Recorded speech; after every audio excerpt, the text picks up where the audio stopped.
dengan pembubaran tawuran. Saya berada di titik yang ada CCTV yang viral dan sempat dipaparkan oleh Polda Jawa Tengah. Penembakannya terjadi para Aibda R dengan saudara S, A, dan G. Sasaran Rabu 11 Desember pukul 1.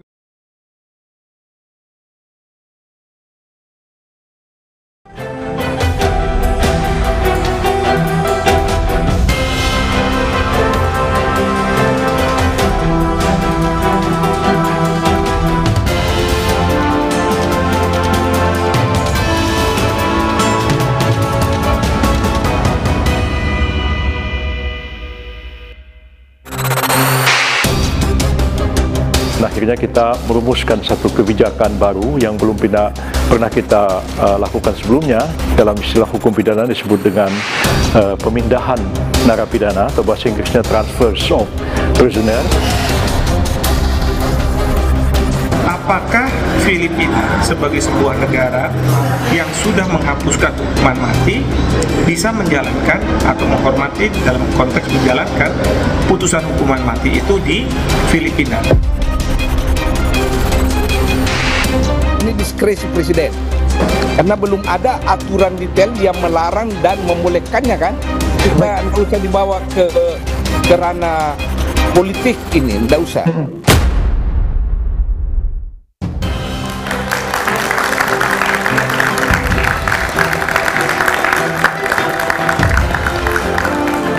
Selamat malam. Pemerintah Indonesia dan Filipina sepakat untuk memulangkan terpidana mati kasus narkotika Mary Jane Veloso ke Filipina sebelum Natal tahun ini. Setelah dikembalikan ke negara asalnya, Mary Jane akan tetap menjalani hukuman sesuai dengan yurisdiksi Filipina. Mary Jane tak lagi menjalani hukuman mati, namun hukuman seumur hidup. Pasalnya, Filipina tidak mengatur pidana hukuman mati. Kesepakatan ini menuai kritik dan polemik, karena Indonesia belum memiliki undang-undang yang mengatur pemindahan atau pemulangan narapidana ke negara asalnya. Kebijakan ini dituding tidak memiliki alasan hukum yang kuat. Muncul pertanyaan, apa sebenarnya alasan pemerintah memulangkan Mary Jane ke negara asalnya? Benarkah karena alasan kemanusiaan atau ada politik transaksional di balik kebijakan yang dinilai kontroversial ini? Inilah satu meja The Forum di balik pemindahan Mary Jane dan Bali 9.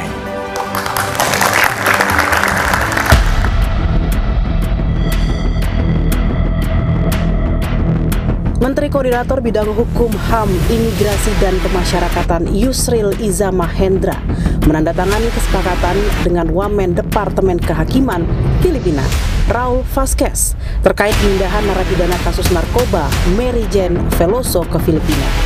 Sesuai kesepakatan yang ditandatangani Jumat 6 Desember lalu, pemindahan ini akan dilakukan sebelum Natal 2024. Ini merupakan satu kerjasama yang baik antara pemerintah Indonesia dan pemerintah Filipina dalam menyelesaikan sesuatu masalah yang sudah didiskusikan selama hampir 10 tahun lamanya. Kita tidak memberikan pengampunan atau memberikan kasih kepada terpidana, tapi kita sepakat untuk memulangkan yang bersangkutan ke Filipina, dan terus selanjutnya kewajiban untuk melakukan pembinaan terhadap narapidana Mary Jane Veloso menjadi tanggung jawab dari pemerintah Filipina.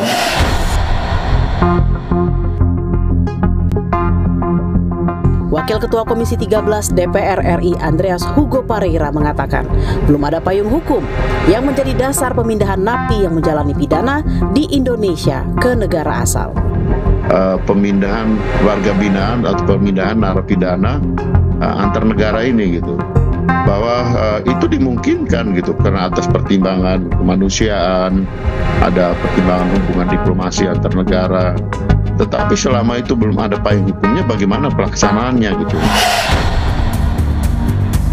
Pakar Hukum Internasional Hikmahanto Juwana menilai rencana pemindahan Mary Jane sangat rumit. Selain tidak adanya aturan detail mengenai pemindahan tahanan, permohonan gerasi atas Mary Jane belum dikabulkan. Mengirim kembali Mary Jane ke Filipina atas dasar kesepakatan yang dibuat oleh Presiden Prabowo dengan Presiden Marcos itu merupakan hal yang sah-sah saja. Tetapi yang pasti jangan sampai apa yang disepakati ini harus melanggar hukum di Indonesia.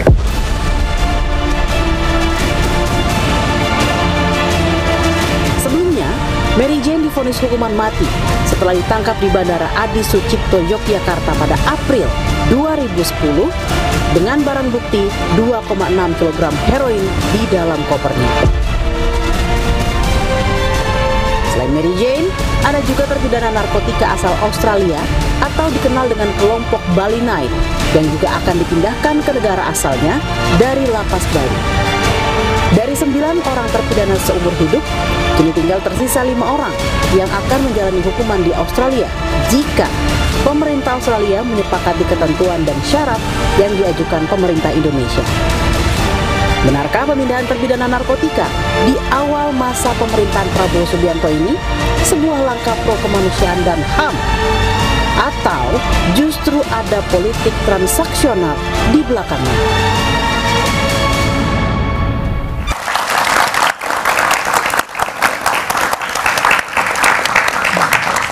Di balik pemindahan Mary Jane dan kelompok Bali Night adalah tema Satu Meja The Forum malam ini. Telah hadir di studio dari ujung sebelah kanan Wakil Ketua Komisi 13 dari fraksi PDI Perjuangan Andreas Hugo Parera. Malam, Andreas. Malam, kemudian ada pengamat hubungan internasional Universitas Indonesia Bu Susi Sudarman. Malam, Bu Susi. Selamat malam, Pak Budiman. Kemudian nanti akan bergabung juga Menteri Hukum dan HAM 2004-2007 Hamid Awaludin.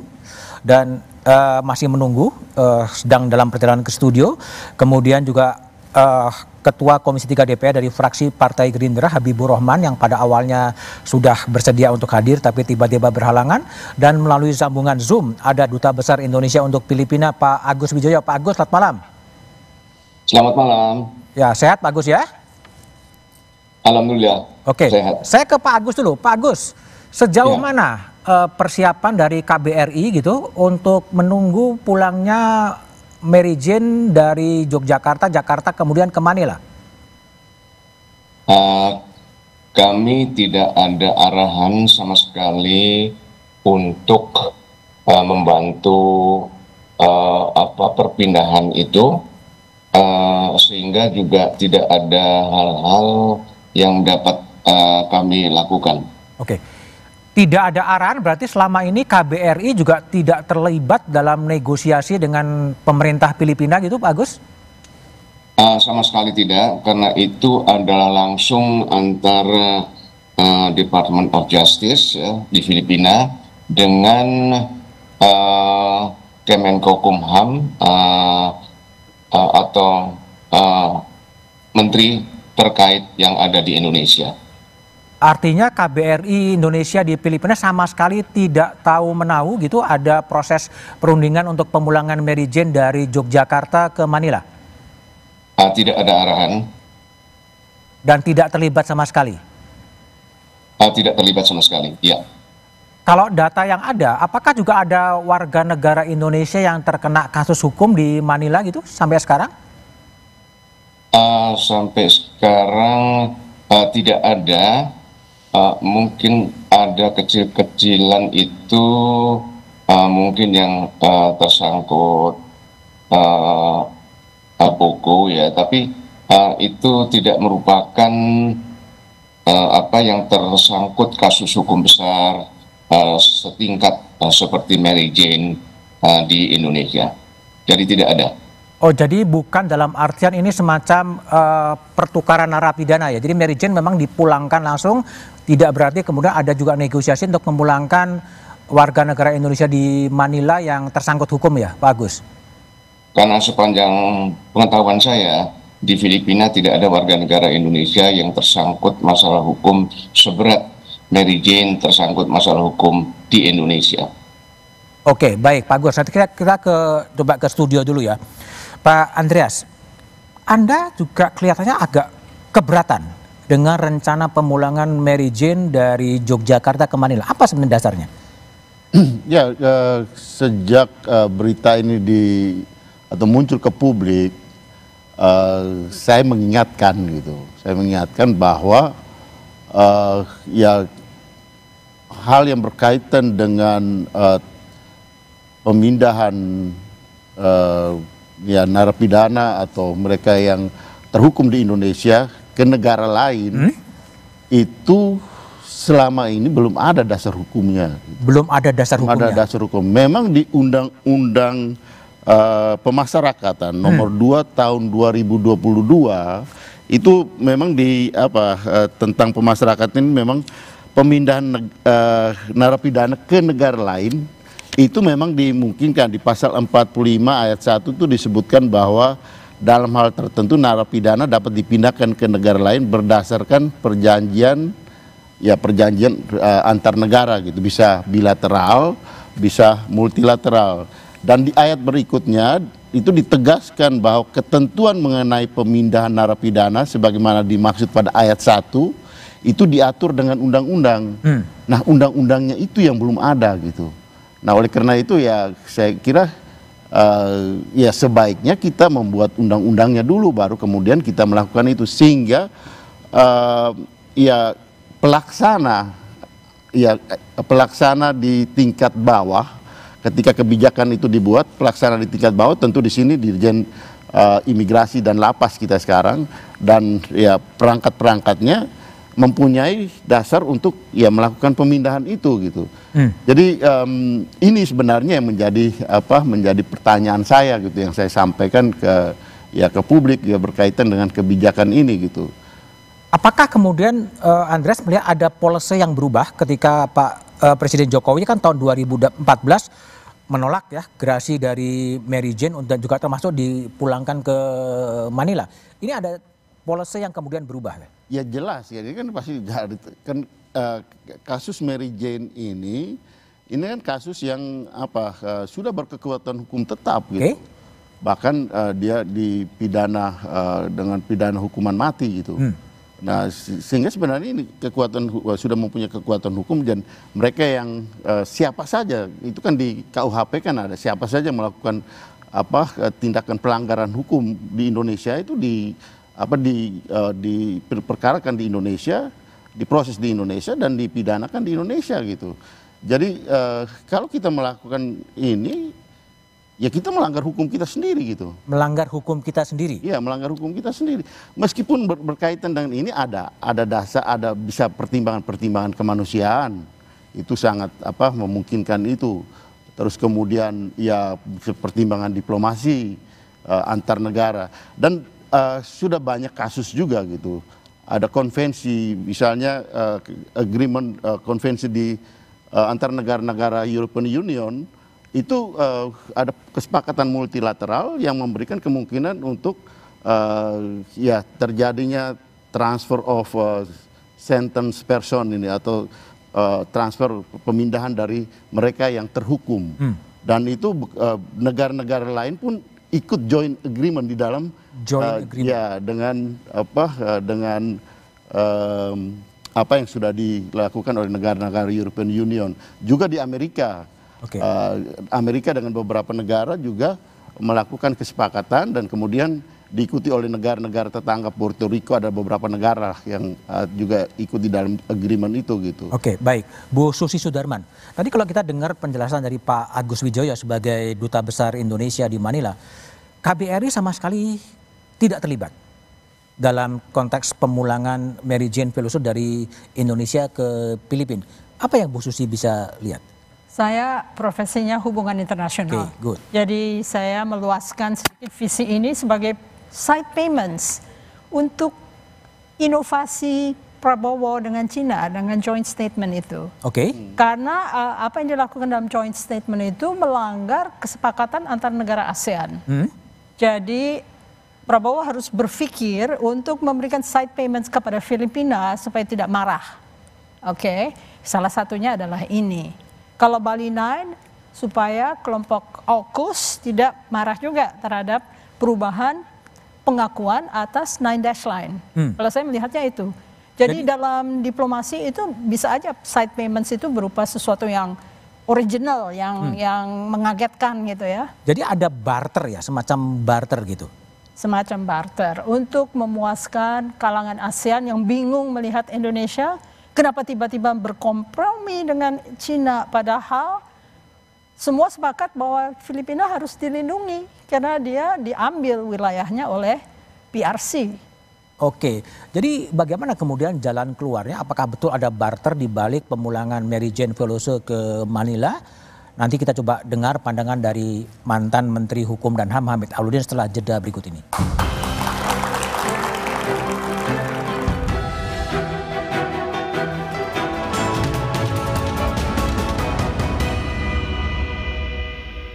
Lidah orang Indonesia itu sukanya yang gurih. Makan.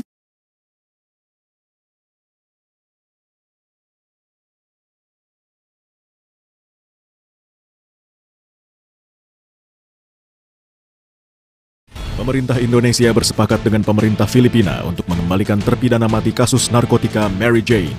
Meskipun belum ada undang-undang yang mengatur, namun kebijakan hukum luar biasa ini tetap dilaksanakan dengan alasan kemanusiaan. Sejumlah pihak menuding ada politik transaksional di balik kebijakan ini. Benarkah demikian? Simak pembahasannya dalam Yonal di balik kebijakan ini. Benarkah demikian? Simak pembahasannya dalam Satu Meja The Forum, Rabu 11 Desember, pukul 8:30 malam, live di Kompas TV. Pemerintah Indonesia bersepakat dengan pemerintah Filipina untuk mengembalikan terpidana mati kasus narkotika.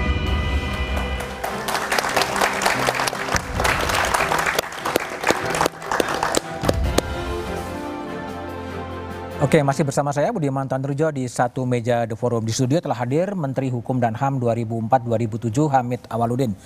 Bung Hamid, ya. Apakah Anda lihat ada sesuatu yang janggal ketika Presiden Prabowo kemudian memutuskan mengabulkan pemulangan Mary Jane Veloso dari Yogyakarta ke Manila? Saya tidak melihat ada kejanggalan.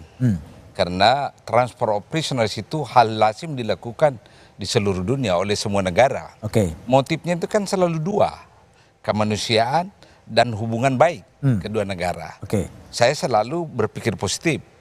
Kemanusiaannya bahwa memang Mary Jane ini kan sakit-sakitan, bahkan organ reproduksinya itu sudah pernah diangkat, kalau saya nggak salah ya. Kedua, hubungan diplomatik. Ingat, Filipina itu kan sesama negara anggota ASEAN dan banyak membantu Indonesia. Barangkali masih ingat kasus taking hostage dari kelompok Abu Sayyaf kan? Orang kita kan ditawan dua kali. Itu masing-masing kalau saya nggak salah 5-9 orang. Atas budi baik pemerintah Filipina berusaha menjembatani dan berusaha membantu kita sehingga orang kita yang ditawan di kelompok ekstrim Filipina itu bisa kembali dengan selamat. Jadi hubungan timbal balik sebenarnya. Hubungan timbal balik, artinya resiprokal. Ya. Mary Jane dipulangkan ke Manila, lalu ada tidak harus head to head ya. Tidak harus head to head. Ya. Itu kasus per kasus. Tanpa landasan hukum juga boleh. Begini, memang di dalam undang-undang pemasyarakatan kita ada pasal mengatakan transfer of prisoners itu dilakukan dengan dasar undang-undang. Sampai sekarang kan undang-undangnya tidak ada. Ya, artinya ini adalah menjadi domain diskresi kepala negara. Ya, dalam konteks itu. Artinya kepala negara membuat undang-undang? Bukan, diskresi. Nanti ke depan DPR bersama Presiden harus membuat undang-undang. Apakah memang tidak sebaiknya menunggu saja dulu sampai undang-undangnya dibuat? Saya kira begini, membuat undang-undang di Republik Indonesia ya tidak mudah. Tidak mudah? Tidak mudah. Ada yang sehari jadi juga kan? Wah, itu pesanan politik. Tapi undang-undang seperti ini kan politik juga kan? Enggak, itu kepentingan politik domestik itu untuk orang per orang. Kalau ini konteksnya ini kan konteks yang tidak terlampau menarik para anggota DPR. Betul, Bung Andreas, ini nggak menarik. Sebenarnya bukan soal menarik tidak menarik. Artinya tadi apa yang disampaikan oleh Pak Hamid Awaludin tadi, saya bisa paham. Artinya ya di dalam transfer of prisoner ini memang sudah banyak kasus Norwegia dan saya lupa persis. Ada beberapa contoh kasus di Eropa tadi yang saya sudah sampaikan juga. Tapi kemudian di dalam kasus-kasus negara-negara itu diatur prosedurnya gitu. Ada prosedur yang mengatur itu. Dan prosedur itu menyangkut bagaimana ya tata tata pelaksanaannya gitu. Dan itu tentu ya dengan dasar undang-undang tadi. Sehingga pertanyaan saya pun sama sebenarnya dalam arti kenapa kita harus buru-buru dan kemudian belum ada dasar hukum di sini, kita kemudian sudah mau memutuskan dengan diskresi. Pertanyaan berikut juga, apakah diskresi itu bisa melampaui undang-undang? Gitu? Karena ini kan perintah di undang-undang pemasyarakatan yang tadi Pak Hamid sampaikan itu tahun 2022 dibuat, dan tinggal kita selesaikan dulu itu, ya katakanlah pertengahan tahun depan itu bisa dilakukan kalau kita sepakati bahwa ada kepentingan diplomasi, kepentingan menjaga hubungan bilateral, hubungan baik di antara negara-negara, ya itu bisa dipayungi dengan dasar hukum yang kita punya. Persoalan pertanyaan saya juga ini kan menyangkut ya wibawa kita dengan hukum kita sendiri gitu. Kalau dasar kebijakan itu nanti tiap kali ada presiden baru dia punya kebijakan sendiri, sementara sebelumnya kan gerasinya sudah ditolak gitu. Gerasinya kan ditolak, Merijen itu gerasinya ditolak oleh Presiden Jokowi dulu sebelumnya. Oke, baik. Saya kembali ke Duta Besar Indonesia di Filipina, Pak Agus Wijoyo. Pak Agus, bagaimana sih sebetulnya reaksi atau tekanan dari pemerintah Filipina atau lobby pemerintah Filipina ke Indonesia agar Mary Jane segera dipulangkan sejauh yang Anda tahu? Ya, sebelum terjadi itu memang sangat bisa dimengerti bahwa publik Filipina itu berharap paling tidak Mary Jane itu tidak dihukum mati, paling tidak. Dan itu kemudian mengambang, tetapi proses itu tidak pernah keluar ke publik dan untuk bisa ditanggapi oleh media ataupun publik Filipina. Berita pertama tentang katakanlah ini pengembalian Mary Jane ini ke Filipina itu sudah berupa pernyataan Presiden Bongbong Marcos bahwa akan dikembalikan, dan Presiden Bongbong Marcos menyatakan terima kasih kepada pemerintah Indonesia. Yang pertama saja sudah seolah-olah memberikan kepastian bahwa memang akan ada proses pengembalian tersebut. Tetapi prosesnya itu tidak terbuka untuk publik maupun sempat untuk dikomen oleh media Filipina. Jadi proses perundingannya sama sekali tidak terbuka kepada publik, baru kemudian publik tahu ketika Presiden Bongbong mengumumkan akan ada pemulangan Mary Jane gitu ya? Betul. Tapi sejauh mana reaksi media-media di Manila soal kepulangan Mary Jane? Mereka menyambut baik sekali dan sangat positif oleh publik Filipina. Apakah sejauh yang Pak Dubes tahu, apakah memang ada deal atau ada transaksi lain di balik pemulangan Mary Jane? Sepanjang saya ketahui tidak ada. Sepanjang saya ketahui. Berarti saya tidak mengetahui adanya hal semacam itu. Dan ketika perundingan itu Pak Dubes juga tidak tahu ya? Tidak. Tapi nanti kan gimana? Nanti kan kemudian dalam di Indonesia kan Mary Jane dihukum mati, tapi kemudian ketika pindah ke Filipina kan death penalty tidak ada di sistem hukum Filipina ya Pak Dubes ya? Ya betul, di sini tidak ada hukum kapital atau hukuman mati, itu tidak ada di Filipina. Dan perkembangan terakhir dari Menko Yusril akan dipulangkan sebelum Natal, ada assignment khusus kepada KBRI gitu untuk memantau atau untuk seperti apa gitu? Tidak ada sama sekali. Tidak ada sama sekali ya, baik, oke. Oke, Pak Agus Wijoyo, makasih. Bu Susi, saya ingin coba tanya terlebih dulu, Anda sebagai ahli hubungan internasional, ada sebuah proses pembicaraan antara kepala negara atau siapapun, tapi pihak kemudian KBRI sama sekali tidak tahu itu. Itu lazim juga sebetulnya. Symmetry ada, symmetry. Mungkin antar kepala-kepala pemerintahan bertemu, biasanya itu terjadi, misalnya twisting arms, misalnya Amerika mau men-twist arm Indonesia soal Freeport atau soal Exxon, itu kan mungkin sendiri Menteri Luar Negerinya berbicara dengan Menteri Luar Negeri Indonesia atau Presidennya langsung. Tanpa lewat perwakilan? Biasanya bisa, karena perwakilan itu kan bisa juga appointee, bukan karir ya. Oke. Tapi tadi Bu Susi sempat mengkaitkan kepulangan Mary Jane ini dengan joint statement.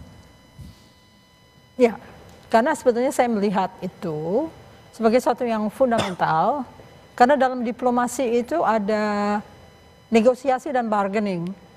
Tidak ada bargaining. Dan biasanya reciprocity ada dua macam, contingent atau equivalence. Kalau contingent, kalau dia tidak memenuhi syarat-syarat, dibatalkan. Kalau equivalence, kalau sama-sama sepakat, ya akhirnya jadi. Kelihatannya ini sepihak ya, sepihak dalam artian tidak ada negosiasinya, tapi diminta sesuatu lalu dipenuhi, lalu sign on. Itu 9-dash line yang sebetulnya melanggar UNCLOS, ya, itu yang sebetulnya agak worrisome. Karena pada saat tertentu kalau kita mau kembali kepada UNCLOS, akan kita firm apa tidak? Oke. Bung Andreas, ini betul-betul berdiri sendiri gitu? Pemulangan Mary Jane dari Yogyakarta ke Manila, atau ada kaitannya dengan joint statement yang dibikin oleh pemerintah Indonesia dengan pemerintah China sebetulnya? Ya kalau ya mendengar dari Ibu Susi dan apa yang disampaikan oleh Pak Hamid sendiri tadi, bahwa ini pasti tidak berdiri sendiri gitu, dan lebih banyak aspek politiknya gitu di sini. Misalnya kan kalau kita lihat di dalam kasus atau peristiwa ini, perjalanan peristiwa ini, kan di Indonesia, kita di Indonesia justru tahunya dari dari ketika Presiden Bongbong ya melemparkan itu ke media. Di Indonesia kepentingan tidak perlu ketahui gitu. Bahkan dubesnya sendiri juga tidak tahu kan di sini dalam proses ini. Tapi Filipina perlu menyampaikan itu ke publik gitu, karena dia perlu ya respon dan dukungan dari publik. Saya kira di sini Presiden Bongbong memerlukan itu gitu. Sementara di sini kita tidak membutuhkan itu. Kita malah coba untuk kalau bisa rakyat tidak tahu gitu, masyarakat tidak tahu, anggota DPR pun tidak tahu gitu. Jadi persoalan itu kalau menurut yang saya kalau lihat dari peristiwa ini lebih peristiwa politik gitu, bukan peristiwa hukum gitu. Sementara masalah ini adalah masalah hukum gitu. Dan itu yang makanya saya tanyakan tadi bahwa ya ini perlu ada dasar hukumnya dulu. Bukan berarti kita tidak menentang ini gitu, bahwa ada keinginan baik, ada menjaga hubungan bilateral, ada hal yang kepentingan antar negara ini bisa kita lakukan, itu hal yang wajar dan sudah seharusnya kita lakukan itu. Tetapi pertanyaan saya itu adalah perlu ada landasan hukum sehingga kita tidak melanggar hukum kita sendiri gitu, yang kita buat gitu. Karena di dalam KUHP pun, di dalam KUHP pun itu diatur berkaitan dengan orang yang terpidana warga negara siapa saja, bukan warga negara Indonesia, siapa saja yang melanggar hukum, siapa saja itu artinya ya dia bisa warga negara asing, dia bisa warga negara Indonesia yang melanggar hukum di Indonesia. Itu dihukum dan dipidana di Indonesia gitu. Oke, baik Bung Andreas. Jadi ada dua problem. Pertama adalah pemulangan Mary Jane dari Yogyakarta ke Manila dan perubahan dari hukuman mati menjadi hukuman seumur hidup. Ya, Pak Agus, terima kasih ya telah bergabung di Satu Meja The Forum.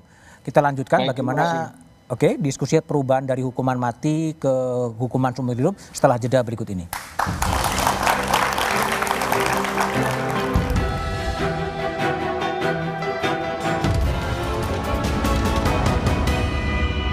Pemerintah Indonesia bersepakat dengan pemerintah Filipina untuk mengembalikan terpidana mati kasus narkotika Mary Jane. Meskipun belum ada undang-undang yang mengatur, namun kebijakan hukum luar biasa ini tetap dilaksanakan dengan alasan kemanusiaan. Sejumlah pihak menuding ada politik transaksional di balik kebijakan ini. Benarkah demikian? Simak pembahasannya dalam Satu Meja The Forum, Rabu 11 Desember, pukul 8:30 malam, live di Kompas TV. Pemerintah Indonesia bersepakat dengan pemerintah Filipina untuk mengembalikan terpidana mati kasus narkotika Mary Jane. Meskipun belum ada undang-undang yang mengatur, namun kebijakan hukum kewajiban untuk melakukan pembinaan terhadap narapidana Mary Jane Veloso menjadi tanggung jawab dari pemerintah Filipina. Apakah akan diberikan gerasi ataukah akan diberikan permisi sepenuhnya adalah kewajiban dari Presiden Filipina yang kita hormati bersama. Jadi pemerintah Filipina menghormati putusan pengadilan Indonesia atas kasus Mary Jane Veloso dan tidak mempersoalkannya. Oke, Bung Andreas, jadi dipulangkan Mary Jane dari hukuman mati kemudian menjadi hukuman seumur hidup. Komentar Anda, ini presiden baru gitu? Saya belum pernah mendengar dan melihat kasus seperti itu paling tidak di Indonesia gitu, karena ini mungkin yang pertama kali kita melakukan ini gitu. Dan ya tahu saya dan di Filipina tidak mengenal hukuman mati. Memang tidak ada hukuman mati. Nah, tapi konsekuensi dari pemulangan Mary Jane yang hukuman penalti ke Filipina kemudian akan berlaku hukuman seumur hidup. Bisa jadi juga dibebaskan, kan tadi Pak Yusril bilang kita menghormati hukuman hukum yang ada di Filipina, karena saya dengar juga katanya Mary Jane ini di Filipina dia dilihat sebagai orang yang menjadi korban tindak pidana perdagangan orang gitu. Ya. Mungkin kalau itu bisa dibuktikan oleh pengadilan Filipina, dia bisa dibebaskan gitu. Dia bisa dibebaskan. Ya itu dari aspek kemanusiaan saya kira sangat bisa dipahami gitu. Nah, kalau kita kan persoalannya itu kan tadi gitu di kita bahwa ini pernah diputuskan di kita gitu. Dan sudah ini berkekuatan hukum tetap gitu. Kita mau pindahkan ini. Ya. Itu yang buat saya kira buat kita ini kita bikin dulu dasar hukumnya sehingga ini memudahkan pelaksanaannya gitu, sehingga tidak menjadi presiden bahwa kita ya seolah-olah kita melanggar kedaulatan hukum kita sendiri. Memang ada niat baik di situ, ada menjaga hubungan bilateral, ada hal mungkin yang seperti yang tadi disampaikan oleh Pak Hamid atau oleh Ibu Susi yang berkaitan dengan kepentingan diplomasi kita gitu. Dan itu adalah bagian dari kepentingan nasional dan itu hal yang harus kita bela juga gitu, harus untuk kepentingan kita gitu. Selama itu masuk di akal kita dan ini memang kita lihat ada hal yang juga menjadi dasar untuk kita melakukan transfer Mary Jane ini gitu. Tapi ya itu tadi buat saya pertanyaannya hanya itu gitu, dalam arti ini prosedur ini kita buat sehingga ini memudahkan juga pelaksana. Saya sempat baca di salah satu media Menteri Imigrasi dan Lapas itu sempat menyampaikan bahwa akan dipersiapkan aturan hukumnya gitu, dasar hukumnya. Nah, saya kira itu yang dilakukan gitu sebaiknya. Oke, Bung Hamid. Jadi ini gimana? Setelah dipulangkan kemudian memang hukumannya pun kemudian berubah mengikuti hukuman negara asal. Gini ya. Di mana-mana prinsip transfer prisoners, negara penerima tidak boleh mengubah hukuman dalam konteks menambah. Tidak boleh menambah. Tidak boleh menambah, itu dulu prinsipnya. Yang kedua, yang kita kan persoalkan ini adalah hukuman mati kemudian tidak bisa dijalankan karena di sana tidak ada hukuman mati kan? Dua hal yang berbeda antara mengubah dengan non-executable itu dua hal berbeda. Ya, dia Mary Jane ke sana, statusnya di sini hukuman mati. Kemudian di sana tidak dieksekusi, tidak berarti bahwa hukumannya diubah, hanya tidak dijalankan. Non-executable. Kenapa? Karena mereka tidak menganut sistem hukuman mati.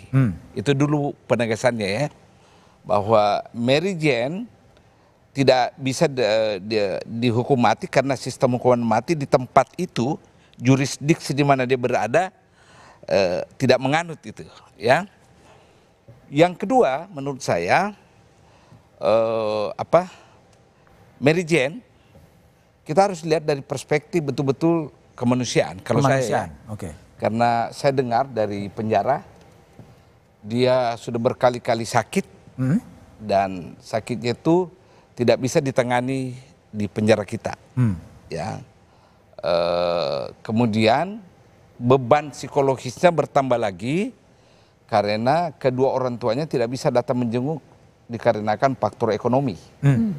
Lalu dia punya dua anak yang juga tidak bisa selalu datang karena lagi-lagi faktor ekonomi. Nah, perspektif ini saya pakai. Saya tidak tahu latar belakang politik atau apa ya. Saya sebagai orang yang pernah menangani lapas, luar biasa penderitanya itu orang asing di dalam lapas. Luar biasa. Kenapa? Persoalan budaya, persoalan bahasa, persoalan makanan, ya itu semua membuat tingkat penderitanya lebih tinggi daripada narapidana kita. Itu. Jadi perspektif saya selalu kemanusiaan.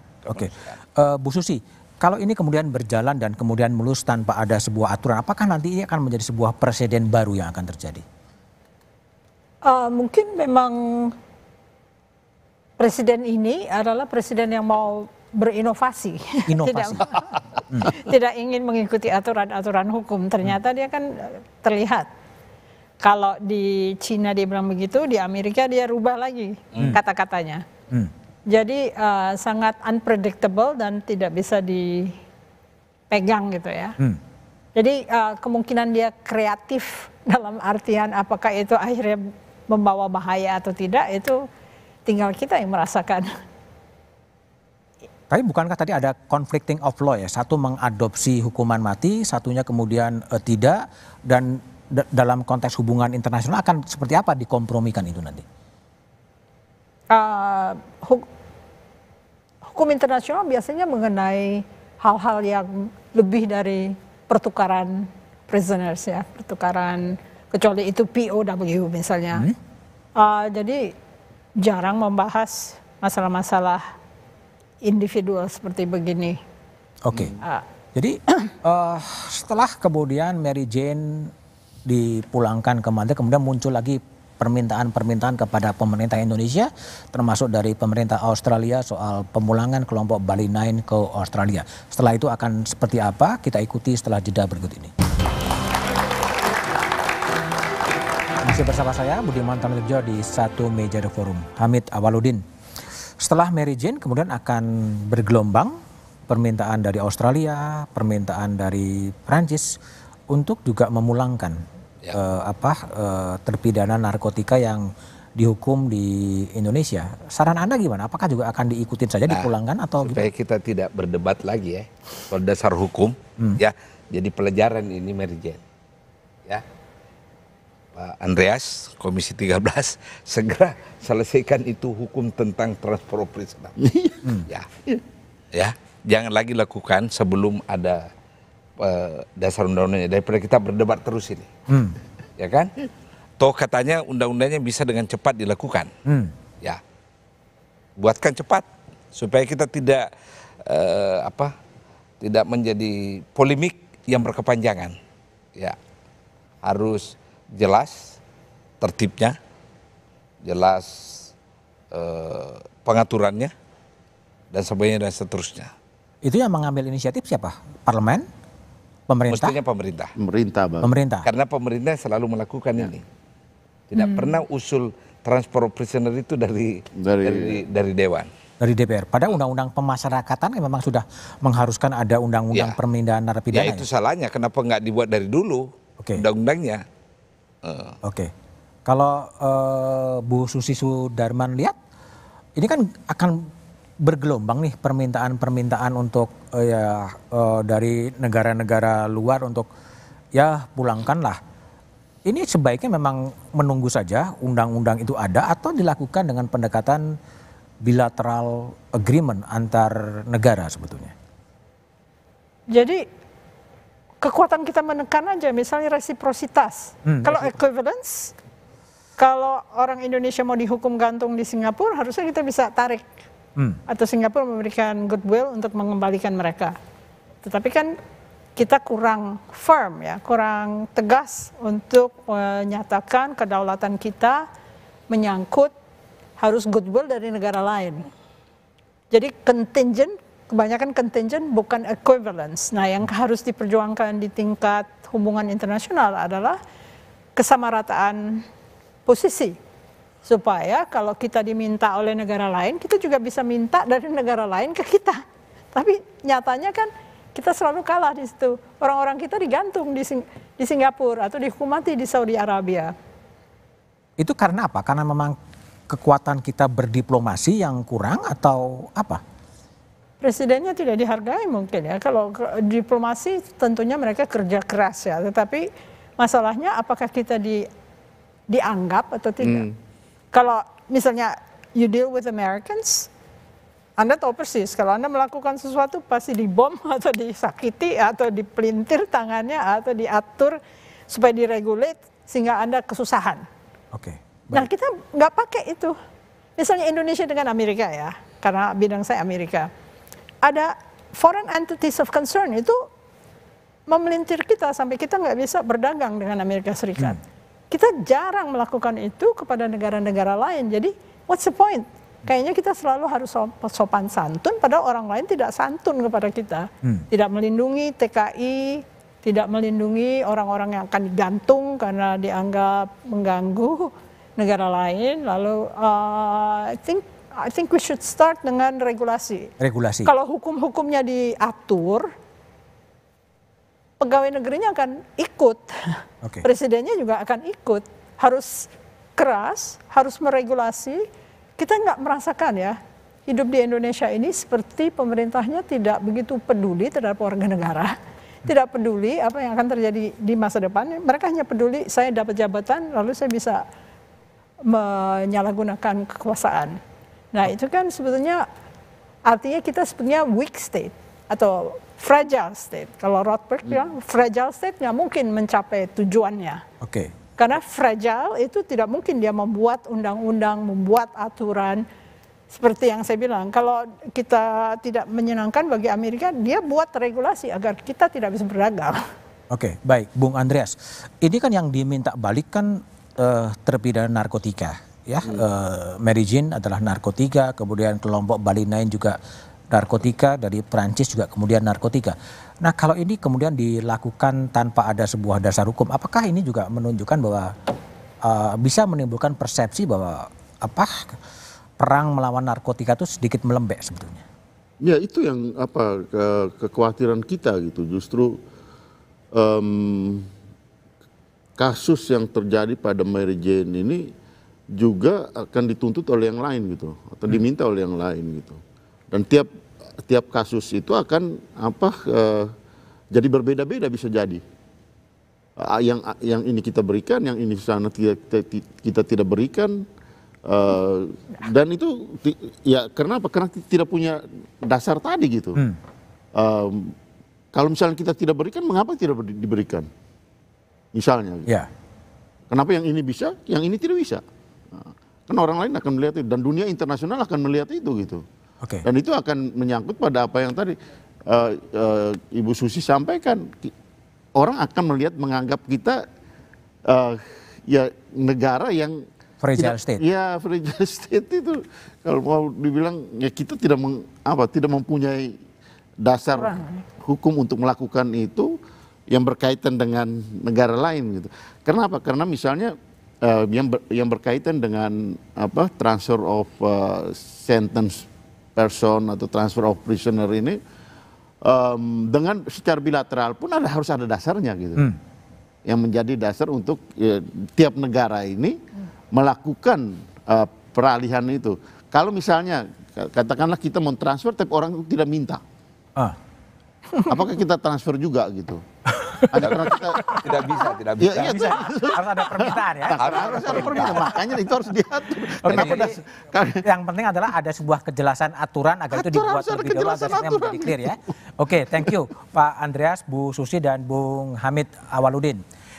Penetrasi narkotika tetaplah menjadi ancaman bangsa. Perang terhadap narkotika adalah perang yang belum berhasil kita menangkan. Pemulangan terpidana narkotika ke negara asal tetaplah harus berdasarkan pada hukum dan jangan sampai di persepsi publik melunaknya peran pemerintah terhadap mafia narkotika. Demikian Satu Meja di Forum malam ini, sampai jumpa pekan depan. Selamat malam dan terima kasih.